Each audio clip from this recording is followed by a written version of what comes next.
Hello दोस्तों, welcome to परीक्षा pro. हमारी लीव रूल की सीरीज चल रही है जिसमें लेक्चर 1 ऑलरेडी यूट्यूब चैनल पे अपलोडेड है, आप जा करके उसको देख सकते हैं। आज हम लीव रूल की सीरीज में ही अगले लेक्चर की तरफ बढ़ेंगे, लेक्चर नंबर 2 पे।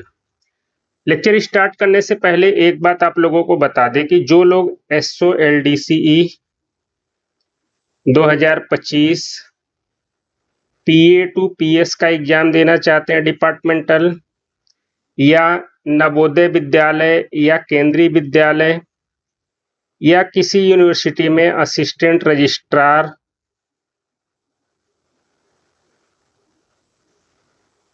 या अभी SSC टू ASO का भी फॉर्म आया हुआ है, ठीक है, SSC ले रहा है।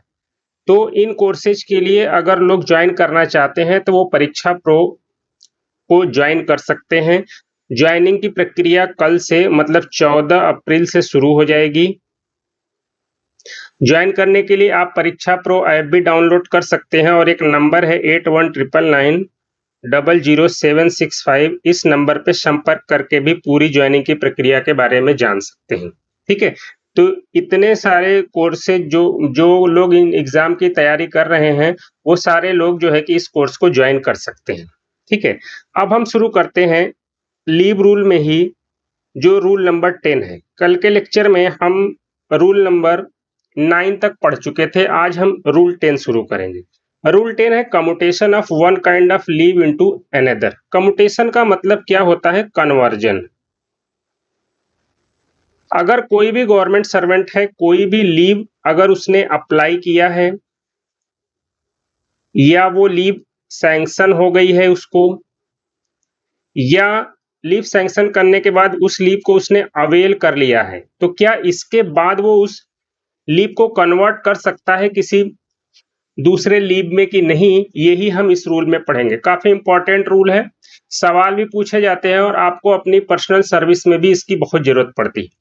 वन बाय वन करके देखते हैं कि मान लीजिए किसी भी गवर्नमेंट एम्प्लॉय ने अभी केवल लीव अप्लाई किया है, लीव अभी सैंक्शन नहीं हुई है, तो फिर क्या है कि वो लीव को चेंज कर सकता है। उसके लिए कुछ भी अलग से नहीं करने की जरूरत है, जैसे उसने लीव अप्लाई किया था वैसे ही पुरानी वाली लीव की एप्लीकेशन को कैंसिल करते हुए दूसरी कोई लीव अप्लाई कर सकता है। मान लीजिए कि उसने लीव अप्लाई किया था, लीव सैंक्शन हो गई है लेकिन अभी वो लीव पे गया नहीं है, ऐसे केस में भी वो एप्लीकेशन दे करके अपने लीव को सैंक्शन करा सकता है, दूसरी लीव को। लेकिन मान लीजिए लीव उसने अप्लाई किया था, लीव सैंक्शन भी हो गया और वो उस लीव को अवेल भी कर लिया, मतलब लीव पे चला गया, तो क्या वापस आकर के वो उस लीव को कन्वर्ट करा सकता है कि नहीं? वही हमें इस रूल में पढ़ना है। तो इन दोनों सिचुएशन में तो ज्यादा कुछ नहीं है, ये तो अभी लीव पे चूंकि प्रोसीड नहीं किया है तो वो क्या कर सकता है? सिंपल एप्लीकेशन दे देगा और वो जिस लीव को कहेगा वो लीव उसको सैंक्शन कर दी जाएगी, अगर वो लीव ड्यू और एडमिसिबल है उसके पास। तो मेन यही है कि क्या लीव अप्लाई किया था, सैंक्शन भी हो गई, वो लीव पे चला भी गया, वापस भी आ गया, क्या अब वो उस लीव को चेंज कर सकता है कि नहीं? यही चीज हमें पढ़ना है, वही चीज रूल 10 में बताई गई। तो देखिए ये बात बोली गई है कि अगर कोई भी गवर्नमेंट सर्वेंट है, उसने कोई भी लीव अप्लाई किया, वो उसको सैंक्शन हो गई थी और वो लीव उसने अवेल भी कर लिया, तो भी ऐसे में गवर्नमेंट सर्वेंट चाहे तो उस लीव को कम्यूट कर सकता है, मतलब उसका कन्वर्जन कर सकता है, लेकिन कुछ कंडीशंस फुलफिल करनी पड़ती हैं। क्या कंडीशंस होती हैं? पहला, गवर्नमेंट एम्प्लॉय को रिटेन में रिक्वेस्ट करना पड़ेगा। ये तो सिंपल सी बात है, बिना रिक्वेस्ट किए होगा नहीं, गवर्नमेंट एम्प्लॉय को रिक्वेस्ट करना पड़ेगा। दूसरा, ये लीव सैंक्शनिंग अथॉरिटी का डिस्क्रिशन है कि वो चाहे तो उस लीव को कम्यूट करने की मतलब कन्वर्ट करने की परमिशन दे सकता है। ये गवर्नमेंट एम्प्लॉय का अपना राइट नहीं है। जैसे लीव गवर्नमेंट एम्प्लॉय का राइट नहीं है, वैसे ही लीव को कम्यूट कराना या कन्वर्ट कराना भी गवर्नमेंट एम्प्लॉय का राइट नहीं है। ठीक है, लीव सैंक्शनिंग अथॉरिटी का डिस्क्रिशन है, अगर वो चाहे तो रेट्रोस्पेक्टिवली लीव को कन्वर्ट करने की परमिशन दे सकता है। किस लीव में? जब वो लीव पे, जब वो लीव जो पहले लीव उसको ग्रांट की गई थी, ठीक है, उस समय उसके पास जो other leave due and admissible थी, उस लीव में कन्वर्ट करने की परमिशन दे सकता है। इसको समझना जरूरी है कि leave sanctioning authority back date से रेट्रोस्पेक्टिवली जो लीव जो उसको ग्रांट की गई है उसको किसी दूसरे लीव में कन्वर्ट करने की परमिशन दे सकता है। लेकिन ये दूसरा लीव जो होना चाहिए जिस डेट में उसको वो लीव ग्रांट की गई थी, मतलब एक तरीके से जब वो लीव पे प्रोसीड कर रहा था, वो लीव उसके अकाउंट में ड्यू होनी चाहिए, मतलब उसके अकाउंट में अवेलेबल होनी चाहिए, और एज पर रूल उसको वो लीव एडमिसिबल भी होनी चाहिए। ठीक है, इसको एग्जाम्पल से आपको समझाएं तो क्लियर होगा। मान लीजिए 30 जून का दिन है, गवर्नमेंट एम्प्लॉय के लीव अकाउंट में ईएल नहीं है कोई, लेकिन उसके एचपीएल अकाउंट में 10 एचपीएल है उसके पास। ठीक, गवर्नमेंट एम्प्लॉय ने 30 जून से लेकर के 5 जुलाई तक लीव अप्लाई किया। अब चूंकि उसके अकाउंट में ईएल नहीं है तो उसने 6 दिन का एचपीएल ले लिया। एचपीएल पे हाफ लीव सैलरी मिलती है, लेकिन 30 जून के बाद जैसे ही 1 जुलाई आता है उसके अकाउंट में 15 ईएल क्रेडिट कर दी जाती है और 10 एचपीएल, ये हम आगे अभी पढ़ेंगे। अब वो 5 जुलाई के बाद जब 6 जुलाई को वापस आया, ठीक है, तो इस जो 6 दिन का एचपीएल लिया था उसने, इसको कन्वर्ट करने की रिक्वेस्ट कर सकता है, लेकिन ये 30 जून को उसके अकाउंट में जो लीव था वो उसी लीव में कन्वर्ट करने की रिक्वेस्ट कर सकता है। अब ये 6 दिन के एचपीएल को ईएल में कन्वर्ट करने की परमिशन रिक्वेस्ट नहीं कर सकता, क्योंकि 30 जून को उसके अकाउंट में ईएल था ही नहीं। अगर ईएल उस समय उसके अकाउंट में रहा होता तभी वो कर सकता है। ठीक है, तो कहने का मतलब बैक डेट से लीव को कन्वर्ट करने की परमिशन दी जा सकती है, लेकिन वो उसी लीव में कन्वर्ट होगा जो जब उसको लीव सैंक्शन हुई थी उस समय उसको ड्यू और एडमिसिबल था। ठीक, अगली बात यह है कि ये जो रिक्वेस्ट करनी है गवर्नमेंट एम्प्लॉय को, ये within 30 days of return to duty. जब वो लीव से वापस आकर के ड्यूटी रिज्यूम करता है उसके विद इन 30 डेज ही उसको रिक्वेस्ट करनी है। 30 डेज के बियॉन्ड जाकर के अगर वो रिक्वेस्ट करेगा तो वो जो है कि उसकी रिक्वेस्ट को एक्सेप्ट नहीं किया जाएगा। अगली कंडीशन ये है कि ये जो कम्यूटेशन है, मतलब कन्वर्जन है, ये subject to adjustment of leave salary है।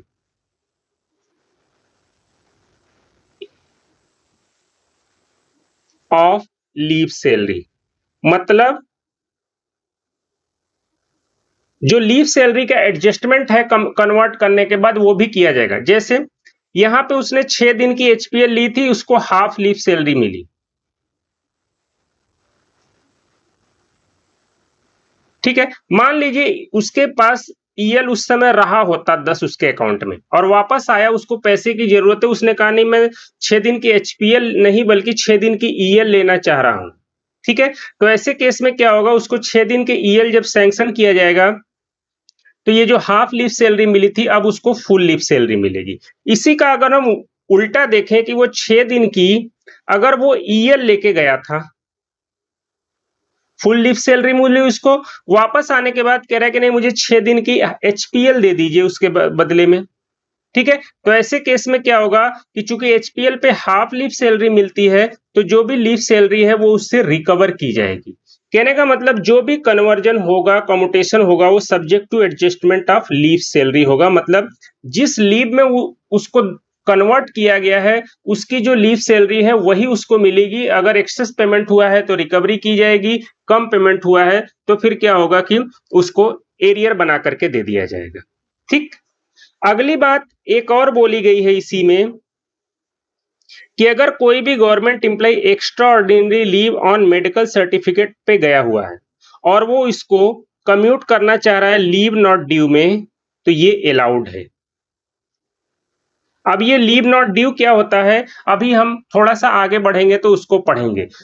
ठीक है, तो अगर ये एक अलग से गवर्नमेंट का ऑर्डर आया था और काफी इंपॉर्टेंट भी है, अक्सर पूछ लेता है, तो कोई दोनों leave leave not due medical certificate पे ही मिलता है। तो अगर कोई ईयूएल ऑन मेडिकल सर्टिफिकेट पे गया हुआ है और वापस आकर के विद इन 30 डेज अगर वो रिक्वेस्ट करता है तो उसकी लीव को लीव नॉट ड्यू में कन्वर्ट किया जा सकता है। ठीक।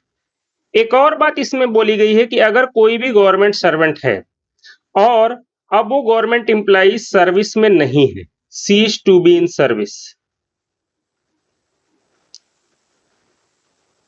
ठीक है, सर्विस में अब नहीं है, ठीक, तो ऐसे केस में उसकी रिक्वेस्ट को एक्सेप्ट नहीं किया जा सकता।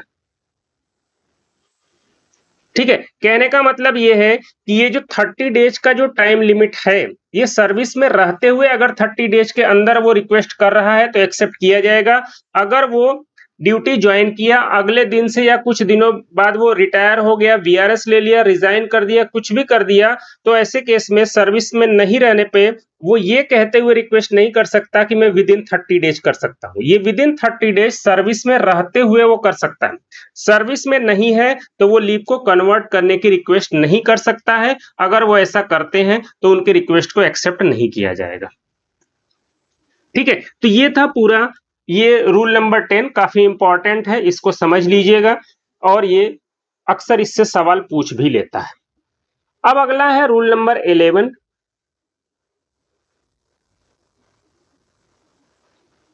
जो है combination of different kind of leave के बारे में। कौन से लीव एक दूसरे के साथ कंबाइन हो सकते हैं, कौन से नहीं होते हैं, ये भी बहुत इंपॉर्टेंट है। काइंड ऑफ लीव, देखिए इसको इस तरीके से समझिए। एक साइड में आप रख दीजिए सारे रेगुलर लीव को।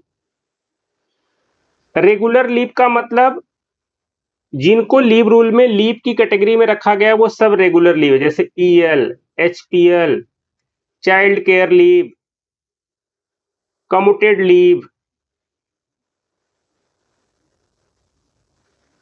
ईओएल, स्टडी लीव, तमाम लीव जो हम अभी आगे पढ़ेंगे, मैटरनिटी लीव, पैटर्निटी लीव, ये सब तमाम जो हम पढ़ेंगे ये सब रेगुलर लीव।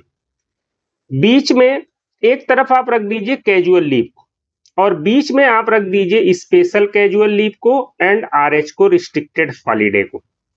आरएच जो हमें साल में 2 आरएच मिलते हैं वो। अब इसको समझने की कोशिश करते हैं कि वन बाय वन जितने भी रेगुलर लीव हैं, ठीक है, वो सब आपस में कंबाइन हो सकते हैं। मतलब एक काइंड ऑफ लीव जो है वो दूसरे काइंड ऑफ लीव के साथ कॉम्बिनेशन में लिया जा सकता है। कुछ दिन ईएल, फिर एचपीएल, फिर सीसीएल, कोई भी लीव आपस में, रेगुलर लीव आप आपस में कंबाइन करना चाहते हो, अलाउड है, कोई रोक टोक नहीं है। ठीक, ये चीज साथ ही साथ जो है रेगुलर लीव और स्पेशल सीएल का भी कॉम्बिनेशन अलाउड है।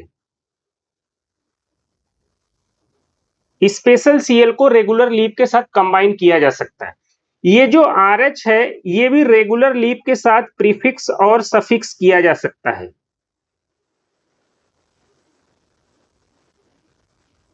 ठीक है, सीएल का स्पेशल सीएल और आरएच के साथ कॉम्बिनेशन अलाउड है। ठीक है, लेकिन तीनों का एक साथ कॉम्बिनेशन अलाउड नहीं है। मतलब CL, special CL, regular leave allowed नहीं है। सीएल आरएच अलाउड है लेकिन CL RH regular leave allowed नहीं है। ठीक है, कहने का मतलब ये जो हैं स्पेशल सीएल और आरएच, ये क्या करते हैं, रेगुलर लीव के साथ भी कंबाइन हो सकते हैं, सीएल के साथ भी कंबाइन हो सकते हैं, लेकिन ये तीनों आपस में कंबाइन नहीं हो सकते। ये इसके साथ कंबाइन हो सकता है, ये इनके साथ कंबाइन हो सकता है, लेकिन CL, special CL, RH, regular leave ये आपस में कंबाइन नहीं हो सकते। ठीक है, इसको समझिए बहुत अच्छे से क्योंकि इससे भी सवाल काफी ज्यादा पूछे जाते हैं और इसको इसी तरह बीच में रख करके अगर आप देखोगे तो चीजें आपको आसानी से समझ में आ जाएंगी कि स्पेशल सीएल सीएल के साथ कंबाइन हो सकता है, special CL CL RH combine हो सकते हैं आपस में, लेकिन सीएल और रेगुलर लीव आपस में कंबाइन नहीं हो सकते। स्पेशल सीएल रेगुलर लीव के साथ कंबाइन हो सकता है। आरएच रेगुलर लीव के साथ प्रीफिक्स या सफिक्स के तौर पे लिया जा सकता है। प्रीफिक्स सफिक्स का मतलब लीव से पहले या लीव के जस्ट बाद, ठीक है ये चीज। लेकिन ये तीनों आपस में कंबाइन नहीं हो सकती। यही आरएच के साथ एक चीज और रखी जा सकती है, कंपनसेटरी ऑफ।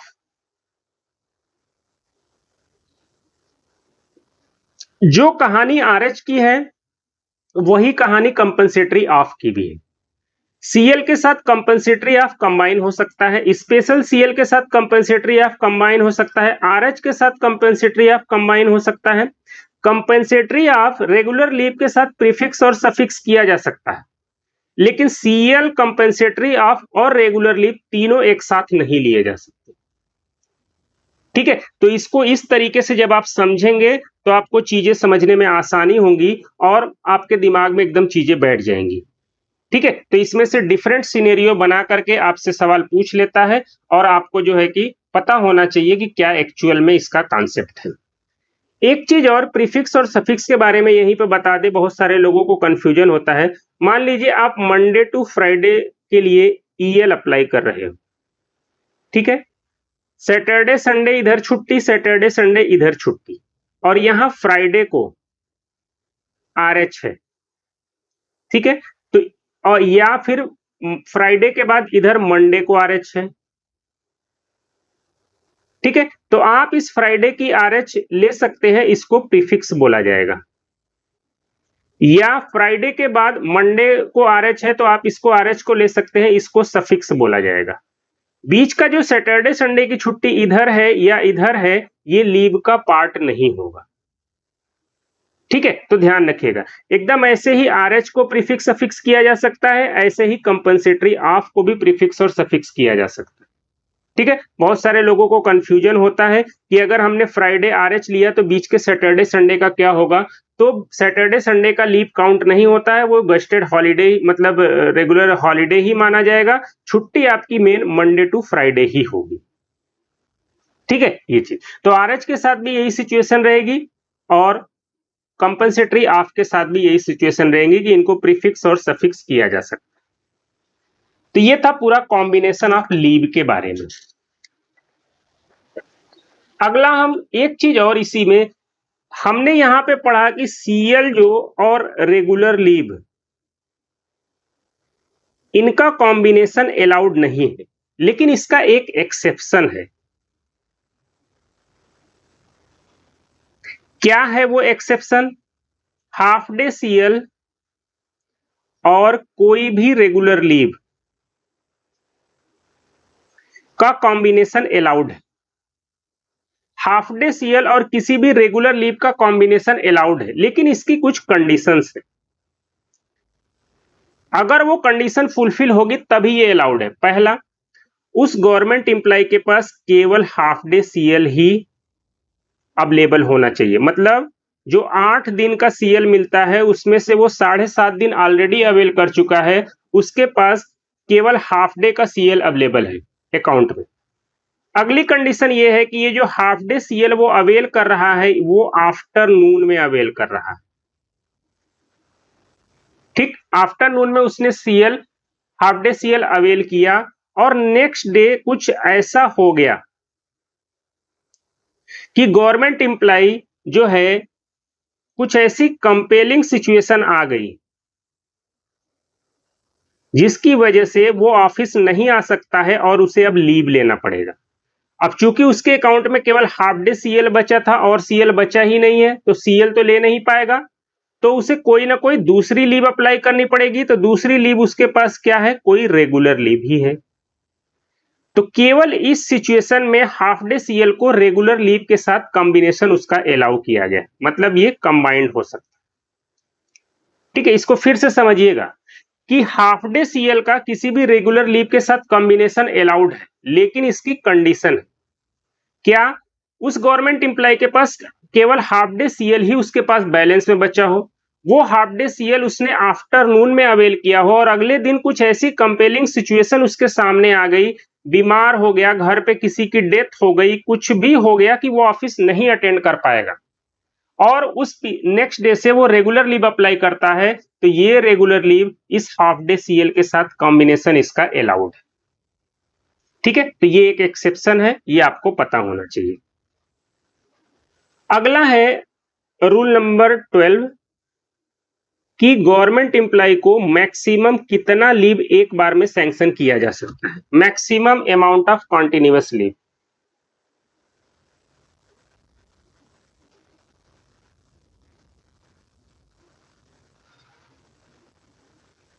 एक गवर्नमेंट एम्प्लॉय मैक्सिमम एक बार में कितना लीव ले सकता है? तो मैक्सिमम एट वन गो, एक तरीके से एक बार में वो मैक्सिमम 5 इयर्स की लीव उसको सैंक्शन की जा सकती है। डिफरेंट काइंड ऑफ लीव मिला मिला के या कोई एक काइंड ऑफ लीव लेकर के भी वो मैक्सिमम एक बार में 5 साल के लिए लीव ले सकता है, अनलेस प्रेसिडेंट डायरेक्ट। मतलब प्रेसिडेंट के पास ये पावर होती है कि वो किसी भी गवर्नमेंट एम्प्लॉय को एक बार में 5 साल से ज्यादा की भी लीव दे सकता है। तो नॉर्मल कोर्स में कोई भी गवर्नमेंट एम्प्लॉय एक बार में मैक्सिमम 5 साल की लीव एक साथ ले सकता है। अगले दिन ज्वाइन करे फिर 5 साल की ले ले, कोई प्रॉब्लम नहीं है। ठीक है, तो एक बार में वो 5 साल की लीव मैक्सिमम एक बार में ले सकता है, लेकिन अगर प्रेसिडेंट उसको परमिशन दे रहे हैं तो एक बार में वो 5 साल से ज्यादा की भी लीव एक साथ ले सकता है। ठीक, आगे एक बात बोली गई है कि अगर कोई भी गवर्नमेंट एम्प्लॉय है, ठीक है, और वो अब्सेंट है, चाहे लीव लेकर के चाहे विदाउट लीव, ठीक, लीव लेकर के मैक्सिमम 5 इयर्स तक हो सकता है। ठीक है, अगर कोई भी गवर्नमेंट एम्प्लॉय चाहे लीव लेके चाहे बिना लीव लिए अगर मोर देन 5 इयर्स तक लीव पर है या अब्सेंट है, तो ऐसे केस में वो डीम्ड रिजाइंड मान लिया जाता है। ये मान लिया जाता है कि उसने रिजाइन कर दिया, डीम्ड रिजाइन मान लिया जाता है। लेकिन यहां पे लीव रूल ये कहता है कि उसको डीम्ड रिजाइन करने से पहले एक अपॉर्चुनिटी उसे जरूर देनी चाहिए कि वो क्यों, आखिर क्या बात है कि वो 5 साल से ज्यादा पीरियड के लिए लगातार अब्सेंट है, चाहे लीव पे है चाहे बिना लीव पे है। ठीक है, तो ये भी ध्यान रखिएगा कि अगर कोई भी, चाहे आपको लीव सैंक्शन हो, अगर प्रेसिडेंट ने डायरेक्शन दिया है, अप्रूवल दिया है 5 साल से ज्यादा पीरियड के लिए, तब वो डीम्ड रिजाइन नहीं होगा। लेकिन अगर प्रेसिडेंट के अलावा किसी दूसरी लीव सैंक्शनिंग अथॉरिटी ने अगर उसको एक साथ 5 साल तक का लीव दिया है, तो जैसे ही वो 5 साल का पीरियड खत्म होगा, अगर वो ज्वाइन नहीं करता है तो वो डीम्ड रिजाइन मान लिया जाएगा। लेकिन उसको एक अपॉर्चुनिटी देनी है डीम्ड रिजाइन करने से पहले। अपॉर्चुनिटी के तौर पे क्या होगा, उसको एक मेमो इशू करके बताया जाएगा कि आप कंटिन्यूअसली 5 साल से जो है कि अब्सेंट हो, आपका पीरियड 5 साल से एक्सीड कर रहा है, आप ज्वाइन करिए, नहीं तो आपको डीम्ड रिजाइन कर दिया जाएगा। ठीक है, तो ये बात भी ध्यान रखने वाली बात है। लेकिन ये 5 साल का पीरियड कुछ सिचुएशन में अप्लीकेबल नहीं है, मतलब इसके एक्सेप्शन भी है। पहला एक्सेप्शन तो हमने पढ़ ही लिया कि अगर प्रेसिडेंट अप्रूवल दे दे तो वो 5 साल से ज्यादा पीरियड के लिए एक साथ लीव पे रह सकता है। दूसरा, अगर गवर्नमेंट एम्प्लॉय फॉरेन सर्विस में है, ठीक है, तो वहां पे भी 5 साल से ज्यादा पीरियड के लिए अगर लीव उसको सैंक्शन किया जा रहा है, तब भी उसे डीम्ड रिजाइन नहीं माना जाएगा। और तीसरा ये है कि अगर कोई भी गवर्नमेंट एम्प्लॉय ने डिसेबिलिटी एक्वायर कर लिया है, ठीक है, और वो मेडिकल ग्राउंड पे लीव पे है, तो ऐसे केस में अगर 5 साल से ज्यादा पीरियड के लिए भी वो लीव पे है, तो उसे डीम्ड रिजाइन नहीं माना जाएगा। तो ये 3 एक्सेप्शन है जब एक गवर्नमेंट एम्प्लॉय 5 साल से ज्यादा पीरियड के लिए भी लीव पे रहते हुए उसे डीम्ड रिजाइन नहीं की माना जाएगा। ठीक है, तो ये ध्यान रखिएगा। इसमें नॉर्मली जो पूछता है ये है कि एक गवर्नमेंट एम्प्लॉय एक बार में कंटिन्यूअस कितने दिन तक लीव पे रह सकता है, तो वो 5 साल का पीरियड है। अगला है रूल नंबर 13 जो है एक्सेप्टेंस ऑफ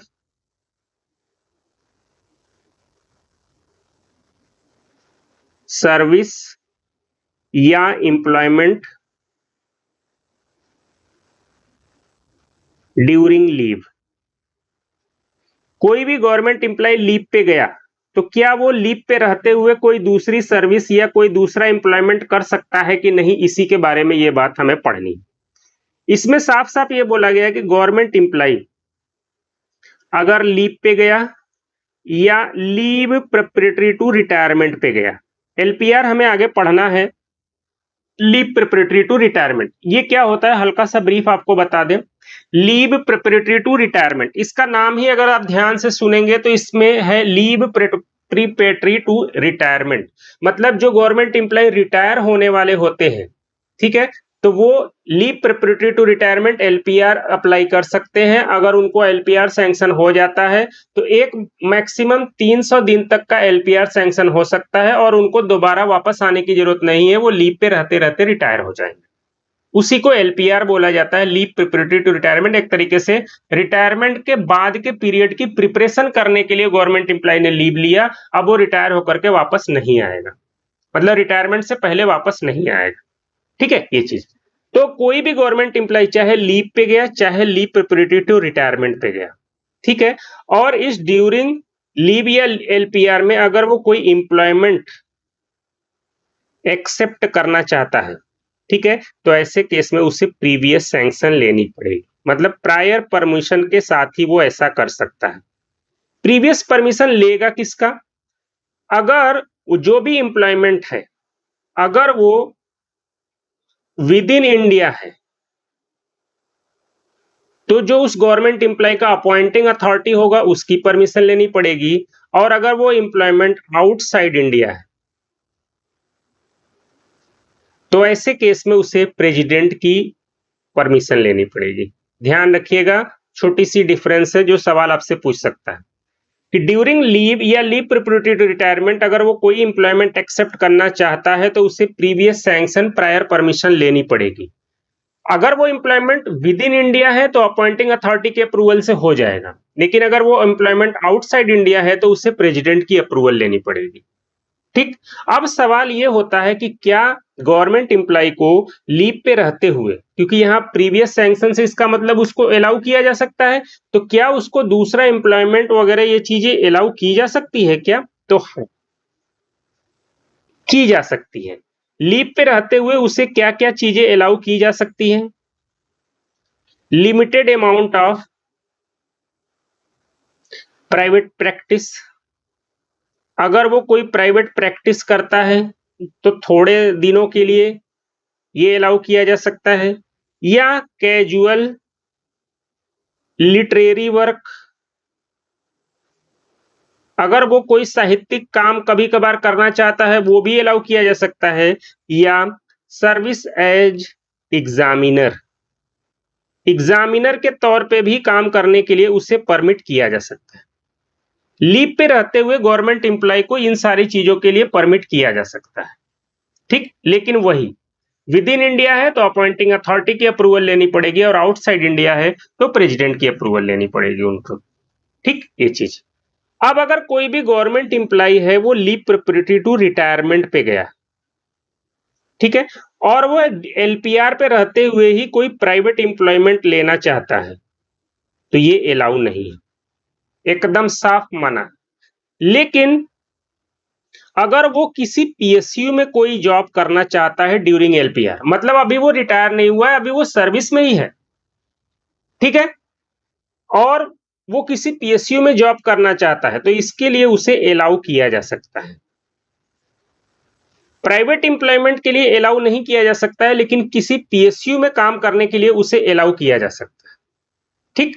अब अगर इस पीएसयू में वो रिटायरमेंट से पहले ही ज्वाइन करना चाहता है, अपॉर्चुनिटी मिली, उसको लगता है पता नहीं बाद में मिलेगी कि नहीं, तो रिटायरमेंट से पहले ही अगर वो ज्वाइन करना चाहता है तो उसे क्या करना पड़ेगा, अपने एलपीआर से रिटर्न होना पड़ेगा, रिटर्न होकर ड्यूटी रिज्यूम करनी पड़ेगी, ठीक। रिज्यूम करने के बाद वीआरएस वगैरह लेगा, ये सब चीजें करनी पड़ेगी। तो जब वो रिटर्न होगा तो जितना एलपीआर उसने अनअवेल्ड किया, मतलब जो अवेल नहीं किया, वो उसके अकाउंट में क्रेडिट कर दी जाएगी, जिसका बाद में वो रिटायरमेंट के समय लीव इनकैशमेंट भी ले सकता है, ठीक। ठीक है।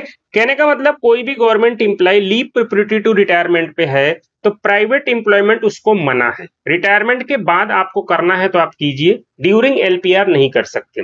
लेकिन ड्यूरिंग एलपीआर अगर किसी पीएसयू में उसको जॉब ऑफर हो रहा है तो वो उसको अलाउ किया जा सकता है विथ परमिशन। ठीक है, और वापस आएगा तो जो अनअवेल्ड पोर्शन ऑफ एलपीआर है वो उसके अकाउंट में क्रेडिट कर दी जाएगी, जिसका वो बाद में लीव इनकैशमेंट भी ले सकता है। ठीक है, तो ये था रूल 13 के बारे में। अगला है रूल 14, एप्लीकेशन फॉर लीव। कि अगर किसी भी गवर्नमेंट एम्प्लॉय को लीव पे जाना है तो उसे लीव अप्लाई करनी पड़ेगी, क्योंकि leave sanctioning authority suo motu किसी को नहीं सैंक्शन कर सकता। लीव रूल ये कहता है कि कोई भी गवर्नमेंट सर्वेंट है, अगर उसे लीव पे जाना है तो उसे प्रायर सैंक्शन करा के ही जाना पड़ेगा। अब प्रायर सैंक्शन कराने के लिए उसको लीव अप्लाई करना पड़ेगा। तो लीव अप्लाई करने के लिए एक एप्लीकेशन फॉर्म बना हुआ है।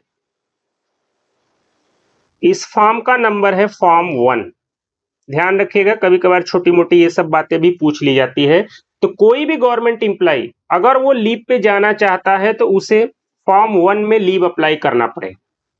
ठीक है, चाहे वो लीव के लिए अप्लाई करना चाह रहा है या लीव पे है बाद में उस लीव को एक्सटेंड करना चाहता है, दोनों ही सिचुएशन में इसी फॉर्म 1 में, ये फॉर्म 1 वही है जो ईएल के एप्लीकेशन का जो प्रोफार्मा है वही ये फॉर्म 1 होता है, उसमें उसे लीव अप्लाई करनी पड़ेगी। अब मान लीजिए गवर्नमेंट एम्प्लॉय डिसेबल्ड हो गया है और ऐसी सिचुएशन में है कि वो लीव अप्लाई नहीं कर सकता और उसको छुट्टी चाहिए, तो उसके बिहाफ पे कौन लीव अप्लाई कर सकता है? तो उसके बिहाफ पे अगर उसकी स्पाउस है तो वो लीव अप्लाई कर सकते हैं। मान लीजिए गवर्नमेंट एम्प्लॉय अगर अनमैरिड है तो वाइफ है ही नहीं उसके पास, तो ऐसे केस में उसके पेरेंट्स में से कोई लीव अप्लाई कर सकता है। मान लीजिए पेरेंट्स नहीं है, वाइफ भी नहीं है, तो उसका चाइल्ड या उनका ब्रदर या उनका सिस्टर जो मेजर हो, माइनर ना हो, 18 साल की एज कंप्लीट कर चुके हैं, ये अप्लाई कर सकते हैं। या उस गवर्नमेंट एम्प्लॉय के पास कोई नहीं है तो उसका जो गार्जियन है वो भी उसके बिहाफ पे लीव अप्लाई कर सकता है। ठीक है, तो ये ध्यान रखिएगा कि गवर्नमेंट एम्प्लॉय अगर ठीक ठाक है तो उसे खुद लीव अप्लाई करना है फॉर्म 1 में। अगर वो डिसेबिलिटी की वजह से लीव अप्लाई नहीं कर सकता है तो उसकी स्पाउस अप्लाई कर सकती है, शादी नहीं हुई तो उनके पेरेंट्स अप्लाई कर सकते हैं, चाहे मदर या फादर। ये भी नहीं है तो उनके चाइल्ड या ब्रदर या सिस्टर जो मेजर हैं, जो 18 साल या उससे ज्यादा की एज के हैं, या कोई नहीं है तो उनका गार्जियन अप्लाई कर सकते हैं। एक सिचुएशन कई बार देखने को मिली है कि फंस जाता है मामला जिसका लीव रूल में कोई प्रोविजन नहीं है। मान लीजिए कोई भी गवर्नमेंट एम्प्लॉय है, अचानक उसकी तबीयत खराब हुई, ठीक, लीव अप्लाई नहीं कर पाया और वो हॉस्पिटल चला गया सीधा, ठीक, हॉस्पिटलाइज हुआ और हॉस्पिटल में ट्रीटमेंट के दौरान ही उसकी डेथ हो गई। तो वो जितने दिन हॉस्पिटल में रहा उस पीरियड का लीव कैसे अप्लाई होगा, इसका प्रोविजन लीव रूल में कहीं नहीं बताया गया है। क्योंकि यहां पे जो बताया गया है कि उसकी स्पाउस या पेरेंट्स या child, brother, sister, guardian apply कर सकते हैं, ये डिसेबिलिटी के सिचुएशन में बताया गया है। अगर उसकी हॉस्पिटलाइजेशन के दौरान डेथ हो गई तो ये जितने पीरियड तक वो हॉस्पिटल में रहा, ऐसे कई केसेस देखने को मिले हैं कि गवर्नमेंट एम्प्लॉय महीनों महीनों जो है कि हॉस्पिटलाइज रहा और वहीं तो उसकी डेथ हो गई। अब ये जो इस पीरियड का लीव अप्लाई करने की बात आई तो जो है कि प्रॉब्लम खड़ी हो गई कि क्या उसके स्पाउस के कहने पे उसको लीव दिया जा सकता है, पेरेंट्स के या किसी के लीव एप्लीकेशन पे उसको लीव सैंक्शन किया जा सकता है। ये इशू फंस जाता है और यहाँ पे मामला अभी जो है कि क्लियर नहीं है, लीव रूल में इसका कोई प्रोविजन नहीं बताया गया। ठीक है, तो ये लीव सैंक्शनिंग अथॉरिटी का अपना डिस्क्रिप्शन होता है, उसको लगता है कि नहीं ठीक है जेन्युइन केस से दे देते हैं, या कई ऑफिसेज में इसको मना भी किया जाता है। तो ये एक ध्यान रखिएगा, ऐसी सिचुएशन आपके सामने ऑफिस में आती रहती है। तो ये था लीव एप्लीकेशन के बारे में। अगला है रूल नंबर 15 जो लीव अकाउंट के बारे में बात करता है। जो गवर्नमेंट एम्प्लॉय का जो लीव होता है उसको मेंटेन करने के लिए लीव अकाउंट होता है जो उसकी सर्विस बुक में होता है।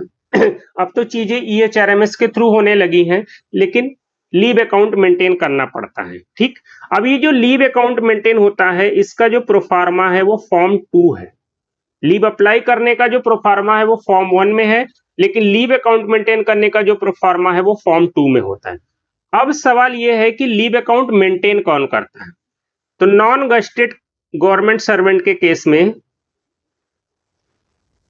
जो लीव अकाउंट है वो हेड ऑफ ऑफिस के द्वारा मेंटेन किया जाता है। हेड ऑफ ऑफिस एक अंडर सेक्रेटरी लेवल का ऑफिसर होता है और नॉर्मली वो होता है जो एडमिनिस्ट्रेशन का जो चार्ज देखते हैं, वो अंडर सेक्रेटरी जो एडमिन देखते हैं वही normally head of office declare होते हैं। ठीक है, टीए रूल में जब हम आएंगे या delegation of financial power rule में तो वहां हम इनके बारे में डिटेल में पढ़ेंगे। तो जो यूएस एडमिन होता है वही हेड ऑफ ऑफिस के रोल में होता है। तो नॉन गस्टेड गवर्नमेंट सर्वेंट का लीव अकाउंट मेंटेन करने की जिम्मेदारी हेड ऑफ ऑफिस की है, लेकिन गस्टेड गवर्नमेंट सर्वेंट का लीव अकाउंट मेंटेन करने की जिम्मेदारी ऑडिट ऑफिसर पे डाली गई है, ध्यान रखिएगा। ठीक, लेकिन ये बोला गया कि अगर गस्टेड गवर्नमेंट सर्वेंट का जो है पे एंड अलाउंसेज जो है ड्रॉ करने की जिम्मेदारी अगर हेड ऑफ ऑफिस की ही है तो ऐसे केस में इनका लीव अकाउंट भी हेड ऑफ ऑफिस के द्वारा ही मेंटेन किया जाएगा, ऑडिट ऑफिसर के द्वारा नहीं।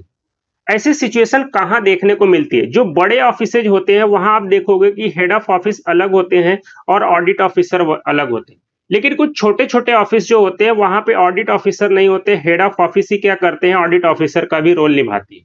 ठीक है, तो आपको सिंपली बस याद रखना है कि फॉर्म 2 में लीव अकाउंट मेंटेन होते हैं।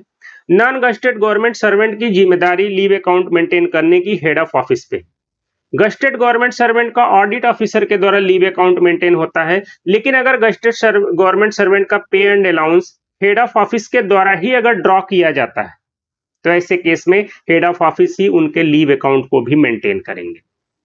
ठीक है, तो ये छोटी सी बात है, इसको जो है कि आपको पता होना चाहिए।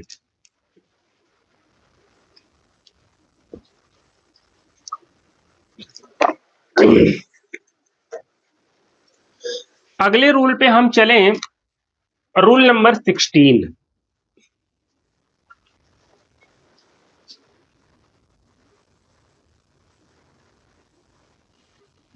Verification of leave. इसका क्या मतलब होता है?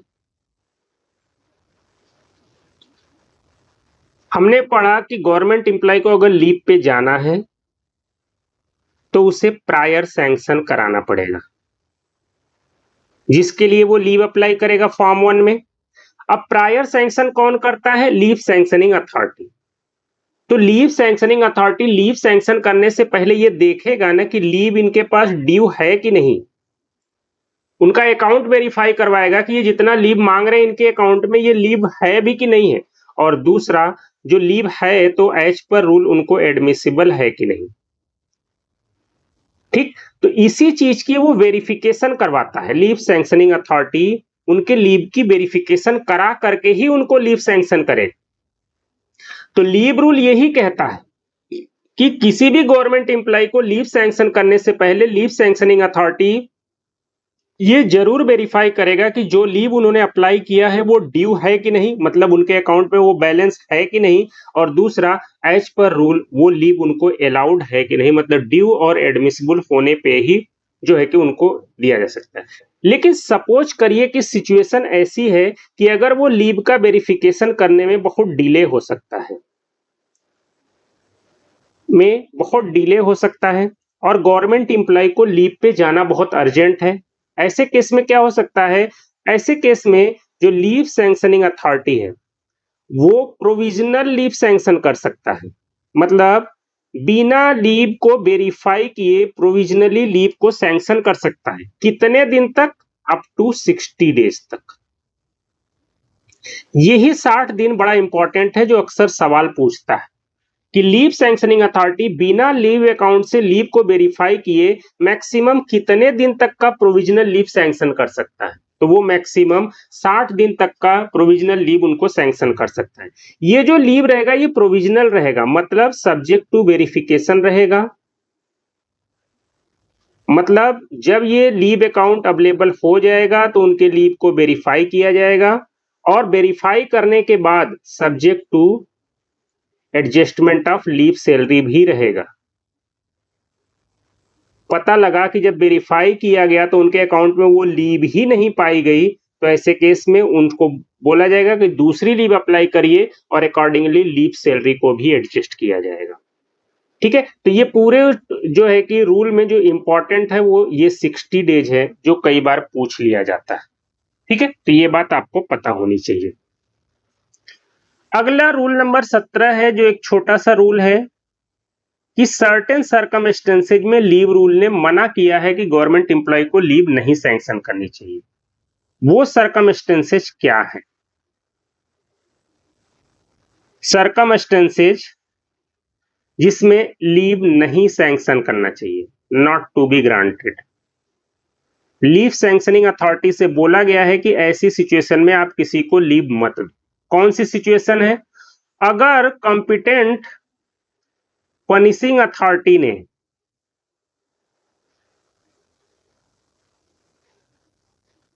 डिसाइड कर लिया है कि किसी भी गवर्नमेंट सर्वेंट को वो डिसमिस करेगा या उसे रिमूव करेगा या कंपल्सरी रिटायर फ्रॉम सर्विस करेगा।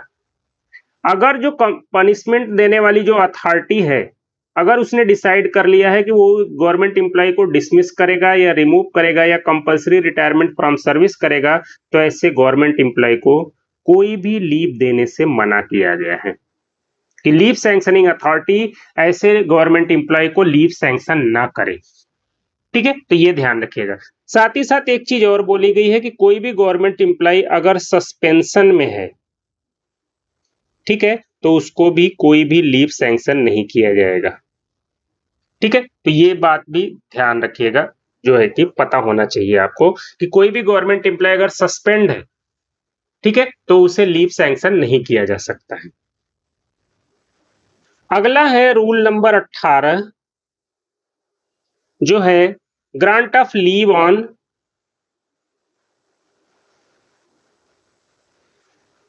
मेडिकल सर्टिफिकेट,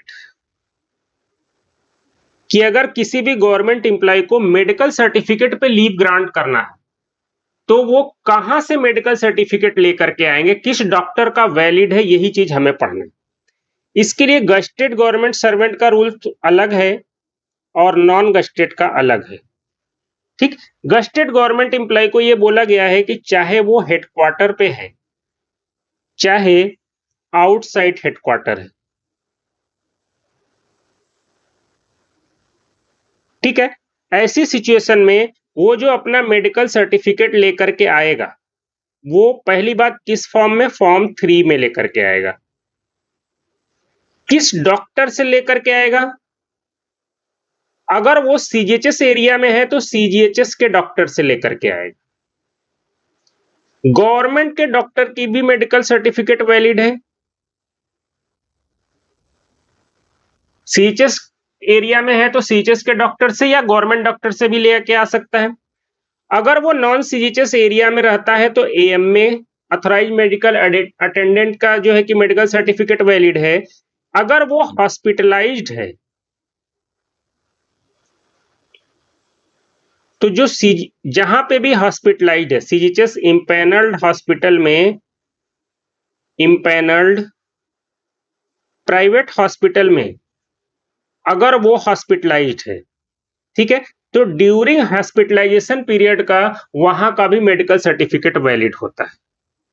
लेकिन ध्यान रखिएगा कि जो सीजीएचएस के जो प्राइवेट इम्पैनल्ड हॉस्पिटल हैं इनका मेडिकल सर्टिफिकेट केवल हॉस्पिटलाइजेशन के सिचुएशन में ही वैलिड है। कई बार क्या होता है कि मान लीजिए कोई भी गवर्नमेंट सर्वेंट है, वो सीएचएस डिस्पेंसरी गया, डिस्पेंसरी के डॉक्टर ने उनको रेफर कर दिया, और वो किसी प्राइवेट सीजीएचएस के इम्पैनल्ड हॉस्पिटल में गए, यहां डॉक्टर ने उनको देखा और उनको रेस्ट लिख दिया, 5 दिन का आप रेस्ट कीजिए। इस 5 दिन के रेस्ट का जो मेडिकल सर्टिफिकेट उसने इश्यू किया, इसके आधार पे उन्हें कम्यूटेड लीव या मेडिकल लीव नहीं मिल सकती। अगर ऐसा लिखा, उनको तुरंत वापस सीएचएस के डॉक्टर के पास आना चाहिए और ये रेस्ट जो है इस डॉक्टर से इंडोर्स कराना चाहिए, क्योंकि प्राइवेट सीएचएस के जो प्राइवेट इम्पैनल्ड हॉस्पिटल हैं, उनका मेडिकल केवल हॉस्पिटलाइजेशन के सिचुएशन में ही वैलिड है। अगर ओपीडी ट्रीटमेंट लिया जा रहा है तो उनका मेडिकल और फिटनेस वैलिड नहीं है।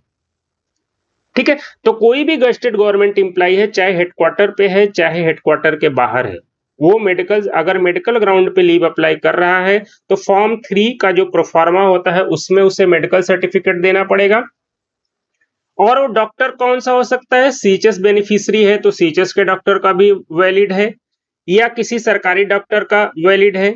नॉन सीएचएस एरिया में वो रहता है तो एएमए जो उसका अपॉइंटेड है उसका वैलिड है, या सीएचएस के इम्पैनल्ड प्राइवेट हॉस्पिटल में वो एडमिट होकर ट्रीटमेंट लिया है तो ड्यूरिंग हॉस्पिटलाइजेशन पीरियड में उनका भी मेडिकल सर्टिफिकेट जो है कि वैलिड होता है। ठीक है, ये चीज। अब ये जब फिट हो जाएंगे ये गस्टेड एम्प्लॉय, तो इनको एक फिटनेस सर्टिफिकेट भी देना पड़ेगा, तो उसका जो फॉर्म होता है वो फॉर्म 5 होता है। ठीक है, तो बीच बीच में फॉर्म पे भी नजर रखते रहिए, यूपीएससी का कोई ठीक नहीं है, ये लोग सवाल कहीं से भी पूछ लेते हैं आजकल। ठीक है, ये चीज। लेकिन अगर यही नॉन गस्टेड गवर्नमेंट सर्वेंट का मामला है तो इनको थोड़ा सा रिलैक्सेशन है। अगर ये हेडक्वार्टर पे बीमार हुए हैं, ठीक है, तो पहली बात, इनको जो मेडिकल सर्टिफिकेट देना है वो फॉर्म 4 में देना है। ध्यान रखिएगा, गस्टेड गवर्नमेंट एम्प्लॉय को फॉर्म 3 में मेडिकल सर्टिफिकेट देना पड़ता है, नॉन गस्टेड गवर्नमेंट एम्प्लॉय को फॉर्म 4 में। लेकिन फिटनेस दोनों को फॉर्म 5 में ही देना पड़ता है, चाहे वो गस्टेड हो चाहे नॉन गस्टेड। ठीक। और हेडक्वार्टर पे ये किस किस डॉक्टर के जो है कि मेडिकल सर्टिफिकेट दे सकते हैं? यही सारे। अगर वो non gazetted government employ CHS beneficiary है तो सीएचएस डॉक्टर का मेडिकल चल जाएगा, किसी सरकारी हॉस्पिटल के डॉक्टर का भी चल जाएगा, नॉन सीएचएस एरिया में रहता है तो उसके एएमए का भी चल जाएगा, या सीएचएस के किसी प्राइवेट इम्पैनल्ड हॉस्पिटल में इंडोर ट्रीटमेंट अगर वो करा रहा है तो उसका भी मेडिकल चल जाएगा।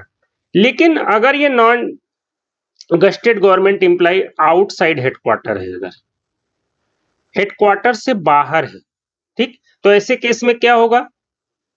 अगर वो सीएचएस एरिया में है तब तो इसका ले सकते हैं, लेकिन नॉन सीएचएस एरिया में है तो क्या करना पड़ेगा? उनको गवर्नमेंट डॉक्टर का मेडिकल लगाना पड़ेगा।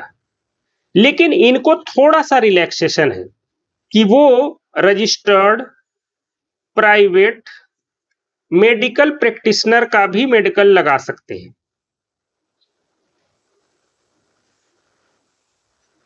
लेकिन इसकी एक कंडीशन है कि जहां पे बीमार हुए हैं वहां के विद इन 8 किलोमीटर में अगर कोई गवर्नमेंट हॉस्पिटल नहीं है तभी ऐसा अलाउड है। गस्टेड नॉन गस्टेड में यही एकमात्र का फर्क है कि नॉन गस्टेड गवर्नमेंट एम्प्लॉय अगर आउट स्टेशन है तो वो प्राइवेट मेडिकल प्रैक्टिशनर का भी जो है कि मेडिकल सर्टिफिकेट जमा कर सकता है लीव के लिए, लेकिन उसको कंडीशन ये है कि जहां पे वो बीमार हुआ उसके विद इन 8 किलोमीटर के रेडियस में कोई भी सरकारी हॉस्पिटल नहीं होगा तभी। अगर सरकारी हॉस्पिटल है तो उसे सरकारी डॉक्टर का ही मेडिकल लगाना पड़ेगा। ठीक है, तो ये है मेडिकल और फिटनेस का रूल। गस्टेड गवर्नमेंट एम्प्लॉय को फॉर्म 3 में मेडिकल सर्टिफिकेट देना पड़ता है, नॉन गस्टेड को फॉर्म 4 में मेडिकल सर्टिफिकेट देना पड़ता है। दोनों का जो फिटनेस सर्टिफिकेट होगा वो फॉर्म 5 में होगा। यहीं पे एक चीज और बता दें, कोई भी गवर्नमेंट एम्प्लॉय अगर डिसेबल्ड हो गया है तो वो जो मेडिकल सर्टिफिकेट देता है वो फॉर्म 3A में देता है। ठीक है, तो इनके बीच भी थोड़ी सी नजर बना के रखिएगा, form 3, form 3A, form 4, form 5। ठीक है, ये चीज है। इसी मेडिकल के रिगार्डिंग गवर्नमेंट ने थोड़ा सा और चीजों को क्लेरिफाई किया है। क्या है कि अगर मेडिकल सर्टिफिकेट कोई भी डॉक्टर है, अगर वो आयुर्वेदा का डॉक्टर है, आयुर्वेदिक डॉक्टर हो, या यूनानी डॉक्टर हो, या होम्योपैथिक डॉक्टर हो, या कोई डेंटिस्ट है या कोई ऑनरेरी डॉक्टर हो। ऑनरेरी आप कई जगह देखते होंगे ना कि लोग 1 रुपए के पर्चे में जो है कि बहुत जगह डॉक्टर बैठते हैं, देखते रहते हैं, वो ऑनरेरी टाइप के काम करते हैं। इनके भी मेडिकल और फिटनेस सर्टिफिकेट वैलिड होते हैं। ठीक, लेकिन ये सरकारी होने चाहिए। साथ ही साथ कोई भी रेलवे का हॉस्पिटल हो, एम्स का इशू किया हुआ सर्टिफिकेट हो, या चंडीगढ़ में एक पीजीआईएम है चंडीगढ़, इनका इशू किया हुआ मेडिकल सर्टिफिकेट, फिटनेस सर्टिफिकेट भी वैलिड है। और एक पुदुचेरी में जिपमेर है, ये सरकारी हॉस्पिटल की तरह है पुदुचेरी। ठीक है, ये सब भी अलाउड है क्योंकि ये सरकारी हॉस्पिटल है। ठीक है, तो ये बात भी ध्यान रखिएगा। अगली बात यह है कि अगर मान लीजिए कि किसी भी गवर्नमेंट एम्प्लॉय ने बीमार हो गया और उसने मेडिकल सर्टिफिकेट सबमिट किया, ठीक, लीव सैंक्शनिंग अथॉरिटी को लगता है कि पता नहीं ये बीमार हुआ था या झूठ बोल रहा है, तो वो उसका सेकंड मेडिकल ओपिनियन भी करा सकता है।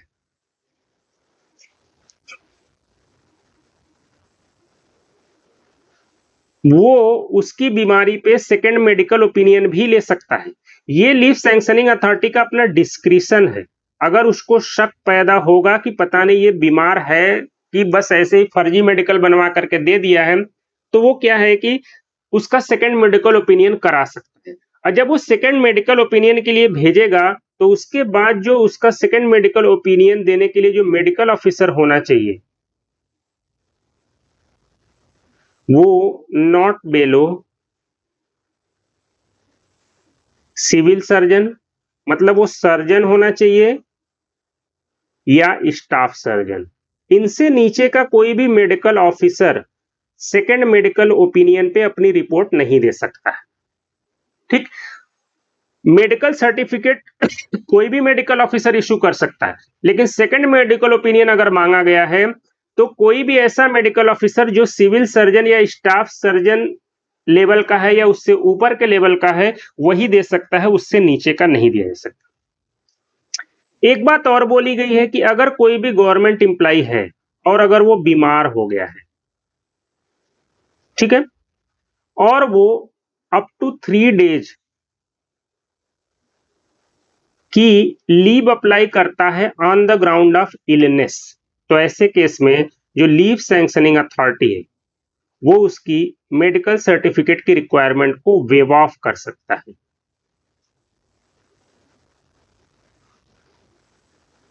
ठीक है, मतलब कोई भी गवर्नमेंट एम्प्लॉय है, अगर उसने इलनेस के ग्राउंड पे लीव अप्लाई किया लेकिन 3 दिन तक का ही लीव अप्लाई किया, फिर सही हो गया, तो लीव सैंक्शनिंग अथॉरिटी उससे मेडिकल सर्टिफिकेट जमा करने को नहीं बोलेगा।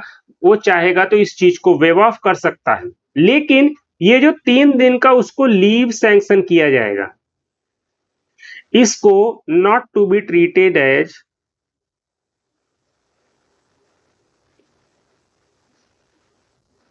Leave on medical ground. इस लीव को मेडिकल ग्राउंड पे लीव ट्रीट ही नहीं किया जाएगा। ठीक है, इसको पढ़िएगा, इसमें बहुत लोगों को कंफ्यूजन होता है। इसका सिंपल सा मीनिंग है कि गवर्नमेंट एम्प्लॉय ने अगर बीमार हो गया और उसने बोला कि मुझे छुट्टी चाहिए, तो अगर वो 3 दिन तक की छुट्टी मांगता है तो लीव सैंक्शनिंग अथॉरिटी उसको बिना मेडिकल सर्टिफिकेट के 3 दिन की छुट्टी दे सकता है। 3 दिन से ज्यादा का होगा तो लीव सैंक्शनिंग अथॉरिटी उससे मेडिकल सर्टिफिकेट मांग सकता है। लेकिन ये 3 दिन तक की जो छुट्टी है ना, जो इसको सैंक्शन की जाएगी, उसको लीव ऑन मेडिकल ग्राउंड नहीं ट्रीट किया जाएगा। मतलब इस 3 दिन के लिए जो लीव उसको सैंक्शन की जाएगी वो कम्यूटेड लीव नहीं सैंक्शन की जाएगी, क्योंकि कम्यूटेड लीव एक ऐसी लीव है जो लीव ऑन मेडिकल ग्राउंड होती है। ठीक है, 3 दिन के लिए वो ईएल मांग सकता है, दिया जाएगा, एचपीएल मांग सकता है, कोई भी लीव मांगेगा मिल जाएगा, लेकिन कम्यूटेड लीव मांगेगा तो नहीं मिलेगा, क्योंकि कम्यूटेड लीव का रूल आगे हम पढ़ेंगे, उसमें साफ साफ लिखा है कि अगर 1 दिन का भी कोई कम्यूटेड लीव मांगता है तो उसे मेडिकल सर्टिफिकेट और फिटनेस सर्टिफिकेट देना पड़ेगा। ठीक है, बहुत सारे ऑफिस क्या कर रहे हैं, इस चीज को मिस इंटरप्रेट कर रहे हैं और वो 3 दिन तक की कम्यूटेड लीव बिना मेडिकल सर्टिफिकेट और फिटनेस सर्टिफिकेट के दे रहे हैं। अभी हम थोड़ा देर में जब पढ़ेंगे, साफ साफ कम्यूटेड लीव के रूल में लिखा हुआ है कि बिना फिटनेस सर्टिफिकेट के, बिना मेडिकल सर्टिफिकेट के 1 दिन का भी कम्यूटेड लीव नहीं सैंक्शन किया जा सकता। ठीक है, ये चीज भी ध्यान रखने वाली बात है। आगे ये बोला गया कि अगर कोई भी गवर्नमेंट एम्प्लॉय है, उसका टीबी का ट्रीटमेंट चल रहा था, ट्यूबरक्लोसिस का, ठीक है, तो इसको कौन फिटनेस सर्टिफिकेट इशू कर सकता है?